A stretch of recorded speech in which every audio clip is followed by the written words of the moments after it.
আসসালামু আলাইকুম। আলহামদুলিল্লাহ, নতুন ফোন কিনে ফেললাম, OnePlus 9RT। আমার ক্যামেরাটা কেমন হয়েছে এখন, আগের থেকে বেটার কোয়ালিটি আনার জন্য আপনাদের জন্য নতুন ফোন কিনে আনলাম। আলহামদুলিল্লাহ, সবাই দোয়া করবেন যেন ফোনটা ভালোভাবে চালাতে পারি।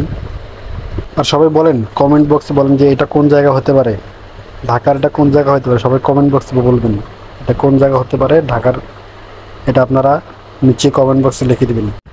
ফোন নিয়ে চলে আসলাম এখন ফার্ম গেট থেকে বিজয় সরণি। খুবই জ্যাম, আর এই জায়গাটা সবসময় জ্যাম হয়। এটা একটা সিগন্যাল, সবচেয়ে বড় সিগন্যাল, এই দিক দিয়েই সব জায়গায় যাওয়া যায়।